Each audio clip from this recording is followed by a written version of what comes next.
Seconds Out with Adam Booth. Adam, what's it like being in Sunderland so far for you today? Been nice. Went to the football the other day, and it's sunny today. So yeah, I'll take the wins when I can.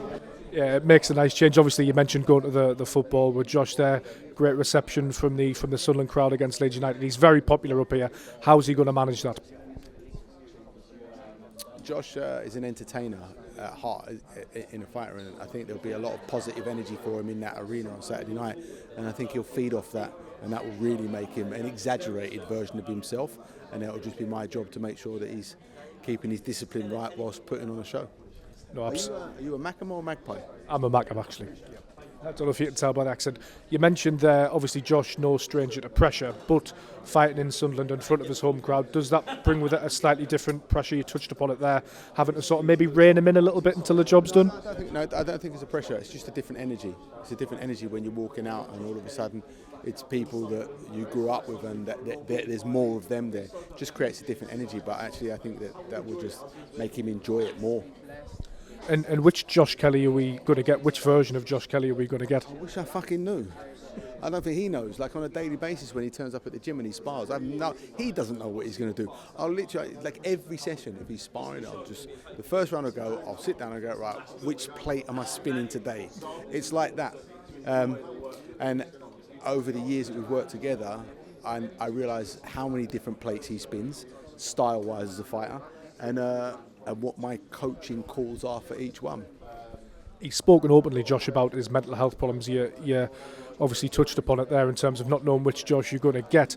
But he's in a good place now. You can see it. He looks happy. He's smiling all the time. He looks like he's in a good place in life and with his boxing. Yeah, and I think like he's gone through some dark times and had to take time out to figure that out. But like anything, like the sunshine after a cloudy day always feels that much sweeter.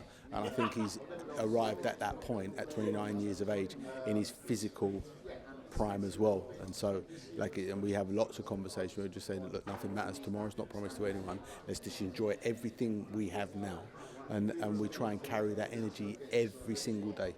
And you believe he's coming into his prime now ahead of some pretty big fights? He is in his prime. And if he looks after himself, that prime will last longer. And what's the ultimate goal for Josh Kelly and Adam Booth in the game of boxing? In boxing, to be happy, to, as much as possible, do what we choose to do when we want to do it, and enjoy the ride, because it's just a ride. So Cale mentioned that there's big domestic fights on the table. There's also world title fights. Ask it Adam Booth now. Which one would you prefer next after this one? Should it go well? Ask me on Saturday, because I need to be respectful to my own superstitions and not talk about after the event, because I actually want to enjoy Saturday. I don't care about everything else after that. Let's enjoy this. Let's enjoy Saturday and then enjoy chatting about it after. But he's a world champion in the making, do you think? Sorry to cut across your question. No, honestly, I don't think I'd be standing here if I didn't believe that. And you've trained some amazing fighters over the years. George Groves, David Hay, obviously different weights to Josh. But where does he rank in terms of his talent in boxing? Up there, at the highest level. Don't forget Andy Lee and Ryan Burnett, phenomenal fighters. And Ryan Burnett had the most freakish speed and energy that I've ever worked with. Don't forget guys like that as well. And I remember Josh was sparring one day and Ryan Burnett was unified world champion, so IBF and WBA. And he started sparring and Ryan was sitting next to me. He'd finished his session and he sat next to me and he goes, I fucking wish I could do what he does. And that is the best thing. You've got an ultra talented world champion talking about a relatively novice pro wishing that he could do what he did. That's the talent he has. And you mentioned the likes of Billy Joe Saunders as well, sparring Josh Kelly. He gained his respect. His talent seems pretty clear to everybody in boxing. From day one, but talent's not enough. Talent's not enough. You've got to be tough, not just physically, but emotionally and mentally.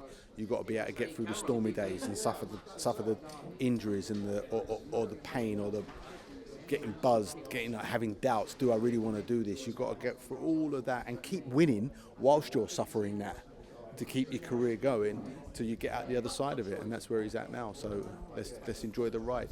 We're not looking too far forward. We're not in a reflective mood. But can I get a prediction for Saturday? Oh, entertainment.